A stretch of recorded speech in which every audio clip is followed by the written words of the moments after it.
प्रभु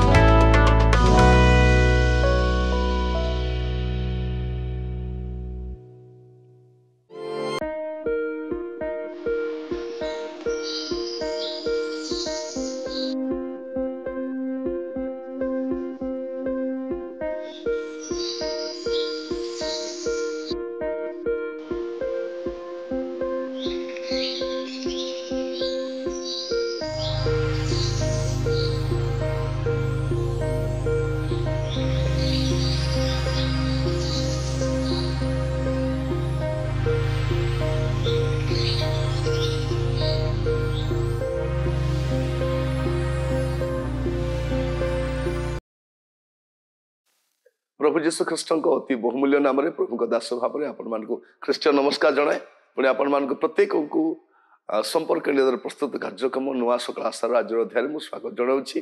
प्रभु आपण मान प्रत्येक को बाहुल्य रूपे आशीर्वाद करूँ। आज जो प्रसंग में प्रभु वाक्य ध्यान करवा प्रसंग शीर्षक हूँ फेरिले सुस्थ हेबे। फेरिले सुस्थ हेबे कारण प्रभु सुस्थकारी परमेश्वर से समाधानकारी परमेश्वर किंतु फेरिबा दरकार। आपण जो बाटर जाइछंती जो जीवन काटुछंती जो पथरे गमन करुछंती सेठु फेरिला परे प्रभु सुस्थ करिवे। मस्त खोलंतु होशे तार 6 पर्व तार प्रथम 2 पद आसो आम्भे माने सदा प्रभु निकट को फेरी जाऊ कारण से विदीर्ण करी अछंती से आम्भ मान को सुस्थ करिवे। से प्रहार करी अछंती से आम्भ मान को क्षत बांधिबे। 2 दिन उतारे से मान को संजीवित करिवे।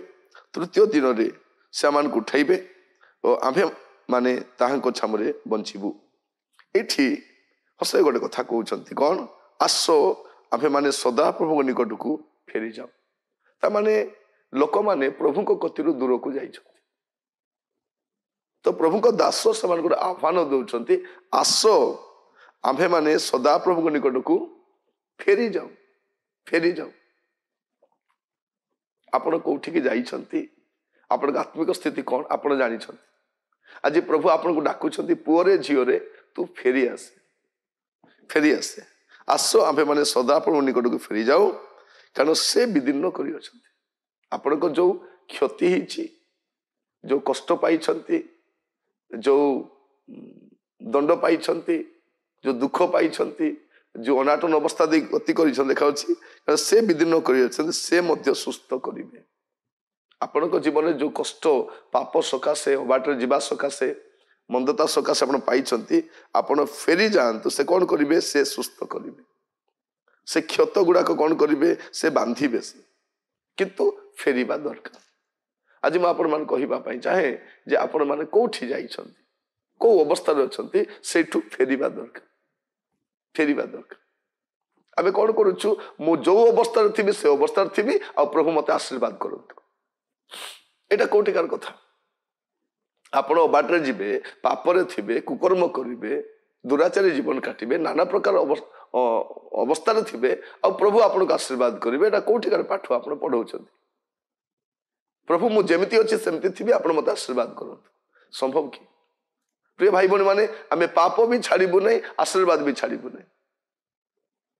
एटा कोठिकार पाठ एटा आमे अबाटरे जीवु कुकर्म करिवु प्रभु आशीर्वाद करिवे। सेति पे देखिबे क्रिश्चियन मान को चर्च आसुछंती जाउछंती आशीर्वाद पाउ नांती कारण असल कथा कोन सर अबाटरे जाइछंती विद्रोहाचरण करिछंती अबाट को सुबाट बोली भाबिछंती।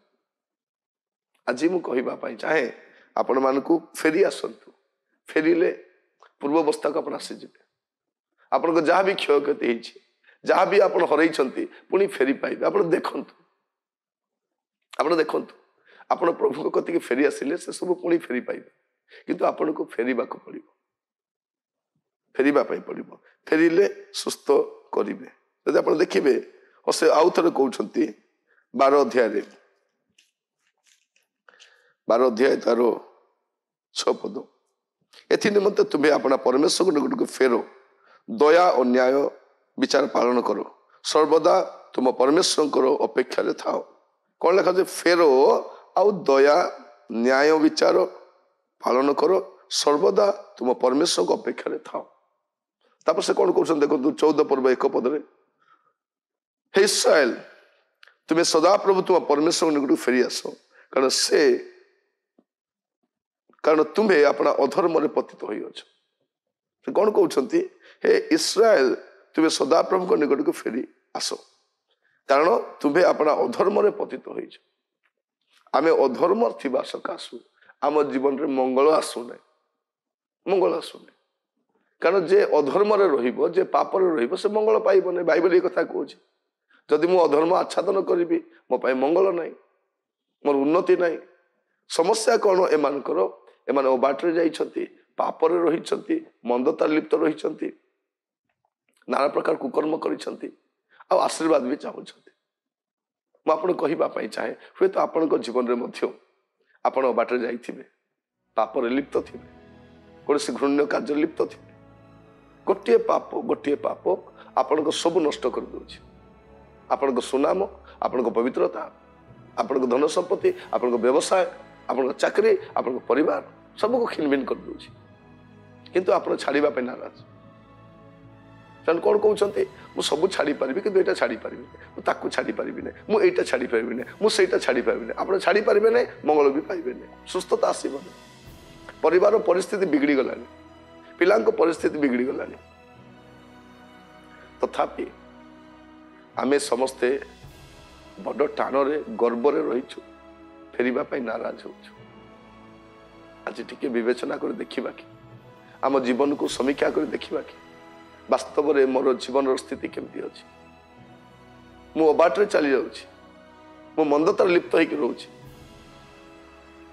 फेरिबा चेष्टा करूँ फेरिले सुस्थ हे प्रभु आशीर्वाद करें जमा व्यस्त हूँ ना आप जहाँ जहाँ हर पुणी फेरी पाए प्रार्थना करवा पिता परमेश्वर आपन को धन्यवाद दूची प्रभु आज वाक्य शुणी जो मैंने प्रभु अनुतप्त हृदय अपना जीवन सजाड़ा अबाटू फेरवाई मंदतार फेरवाई संकल्प नौ साहाय्य कर प्रभु फेरिले सुस्थ करेंगे यह आम जानू दया कर प्रत्येक जीवन में गोटे परिवर्तन आसू पारिवारिक स्थिति आत्मिक स्थिति उन्नति आसू प्रार्थना शुणी धन्यवाद यीशु प्रिय नाम मांगिली आमेन प्रभु आपण प्रत्येक को आशीर्वाद करंतु नमस्कार।